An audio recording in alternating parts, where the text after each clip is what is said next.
Olá, quinto ano! Que bom tê-los aqui mais uma vez. Vamos conversar um pouquinho sobre história? Vamos lá? Nossa aula agora, nós vamos discutir um pouquinho sobre o que a gente viu nessa etapa na disciplina de História. Para começar, vamos relembrar logo no início, quando a gente viu sobre o regime no qual vivemos em nosso país. O nosso país é um país democrático. O regime sobre o qual vivemos é a democracia, que tem como principal característica os três poderes, executivo, legislativo e judiciário, e o direito ao voto, o direito a escolher os nossos representantes, ou seja, o direito do povo escolher quem ele quer que esteja à frente desses poderes.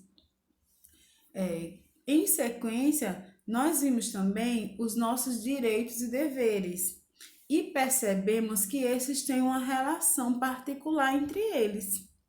Os meus direitos só vêm a partir do momento que eu também cumpro com os meus deveres.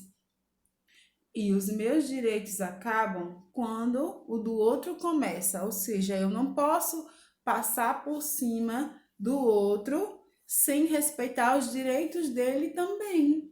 Não é isso? Que a gente discutiu bastante em sala de aula. E agora nós vamos discutir também sobre alguns direitos que em determinado momento da história do Brasil nós não tínhamos, que era o direito ao voto, o direito a escolher o nosso representante.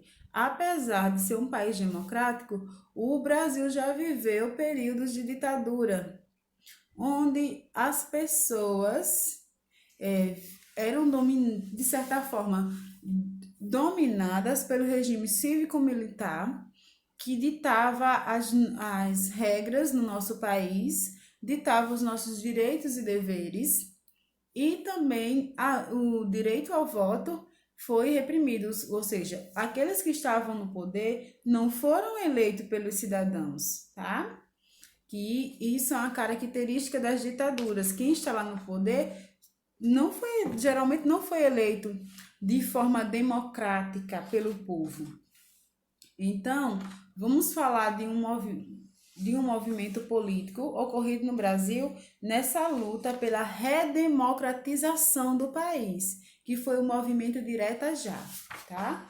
Vamos primeiro ver as páginas que nós vamos estudar agora, que são as páginas referentes ao capítulo 3. Peguem o livro de vocês. Nós vamos ver da página 242 até o finalzinho do capítulo, na página 253. E depois vocês vão realizar as atividades ao longo do capítulo e também as atividades nas fichas de atividades, tá? Vamos lá, vamos começar. Direito político no Brasil republicano.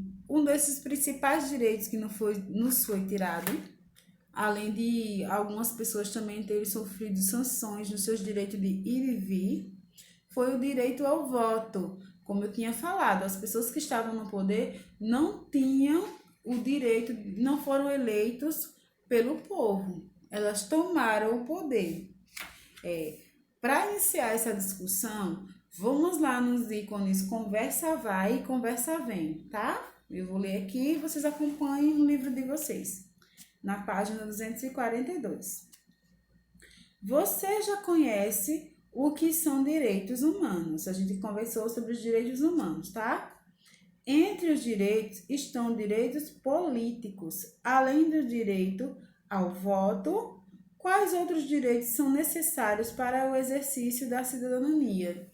A gente viu, principalmente relacionada às crianças, o ECA, que é o Estatuto da Criança e do Adolescente, que trazia alguns tópicos desses direitos, alguns artigos, com os principais direitos da criança: direito a ser amada, direito à alimentação, à saúde, a uma família, né? Tudo isso está previsto no Estatuto da Criança e do Adolescente, que a gente viu alguns artigos na nossa disciplina de História, tá?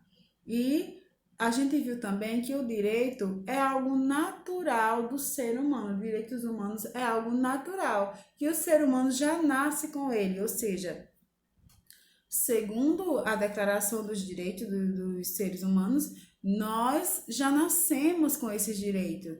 Eles foram estabelecidos pelas organizações mundiais, onde diz que cada um de nós já nascemos com direitos. E esses direitos não podem ser negados, estão estabelecidos nessas normas, nessas leis, na Constituição do país e não podem ser negados. Mas no período que a gente vai falar hoje, que o Brasil passou, que foi o período da ditadura militar, alguns direitos foram cerceados, foram retirados da população, tá? Vamos para o ícone Conversa Vai? Os direitos políticos dos cidadãos brasileiros são assegurados pela Constituição Federal. Nesse documento são explicadas as formas como os cidadãos podem manifestar a soberania popular. O que você acha que isso significa?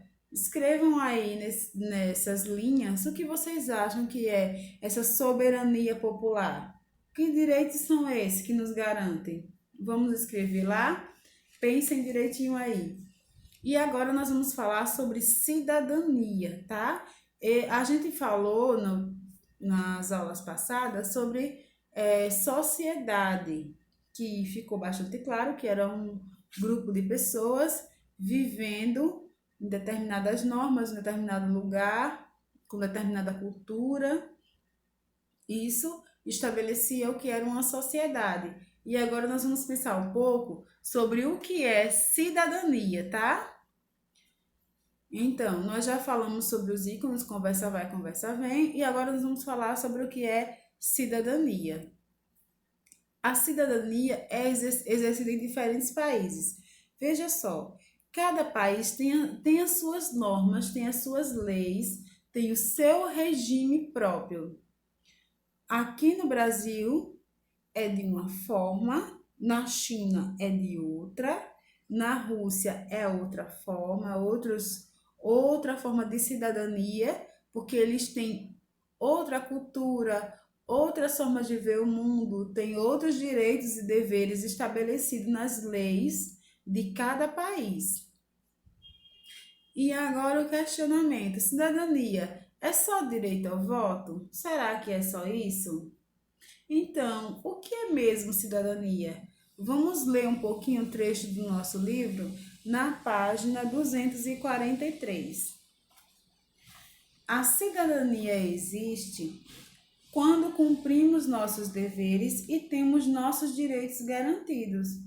Porém, o exercício da cidadania não é igual em todos os países, como eu falei. Ou seja, para que nós sejamos cidadãos, nós temos que cumprir os nossos deveres e também temos que ter os nossos direitos assegurados.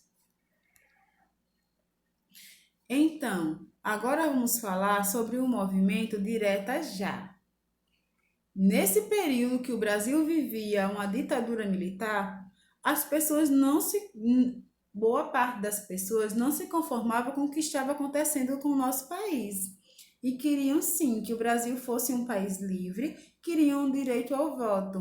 E começaram um movimento que ficou conhecido como Direta Já, ou seja, as eleições deveriam ocorrer de forma direta, através do voto popular, da escolha popular, as pessoas escolherem os seus governantes. Esse movimento está descrito no nosso livro na página 244.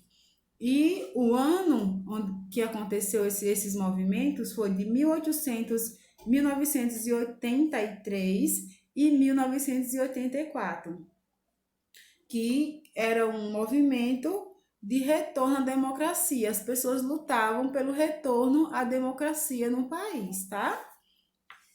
Porém, infelizmente, nesse período, o movimento não conseguiu alcançar votos suficientes na Câmara para derrubar o regime ditatorial, tá? que foi extinto do nosso país apenas no ano de 1985.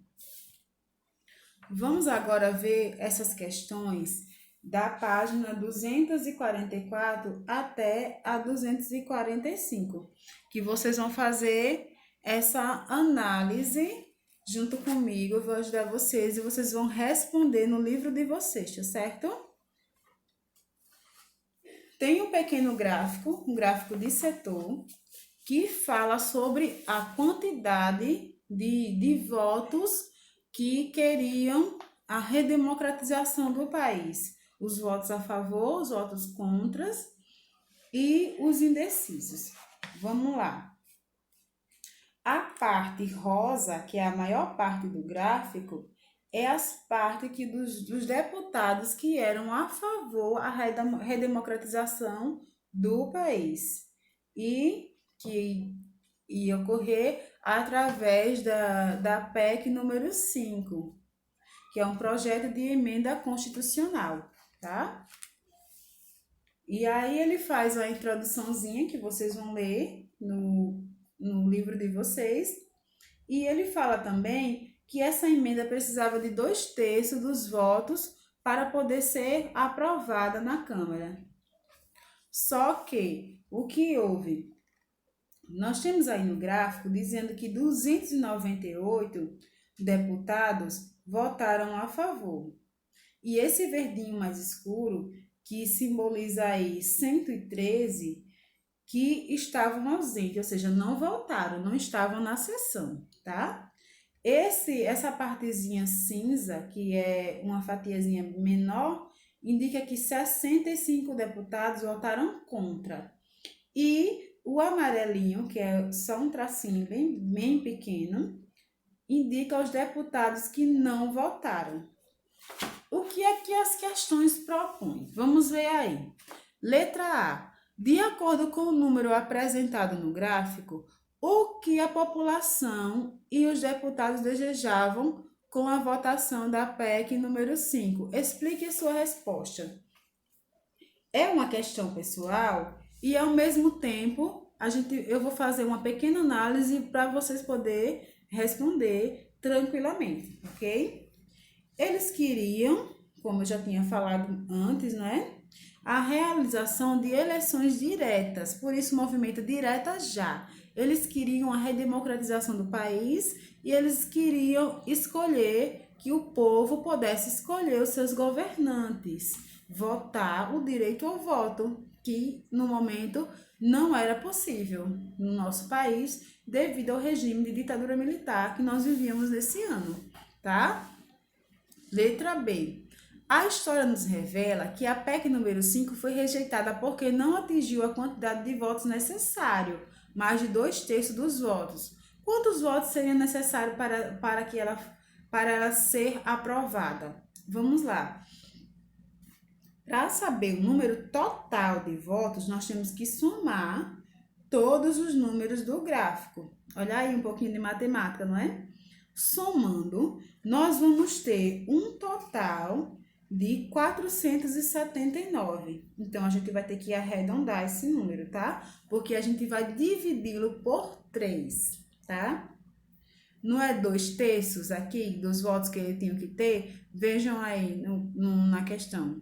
Então, toda fração é uma divisão. Então, vamos dividir o valor total, que é 479 dividido por 3, que deu 159, vamos arredondar depois no final. E como era 2 partes dessas 3, para poder dar um valor que era necessário para a aprovação, arredondando ficou um valor de 320 votos, ou seja, para poder conseguir a aprovação, o Congresso precisava de 320 votos, arredondando, tá certo? E, infelizmente, nesse momento, esse número não foi atingido. Vamos para a letra C agora. Letra C. Quantos votos faltaram para que a emenda Dante de Oliveira fosse aprovada? Bom, se eles precisavam de 320 votos e eles conseguiram apenas 298, façam a conta aí. Quanto eles precisaram para atingir esse valor de 320? Coloquem aí na letra C, tá ok? E, finalmente, em 1988, olha só, vamos ver aqui. Vamos para os números, as datas. Em 1985, o Brasil deixava de viver esse processo de regime de ditadura cívico-militar. Ou seja, o Brasil estava voltando a se redemocratizar, tá? Deixa eu botar aqui um pouquinho. E apenas em 1988 foi que foi promulgada, foi elaborada a nossa primeira Constituição. Lembrando que a Constituição é o conjunto de leis máximo de um país. Todas as principais leis do nosso país estão na Constituição. E a nossa ainda é a mesma, a de 1988, tá? Que foi promulgada durante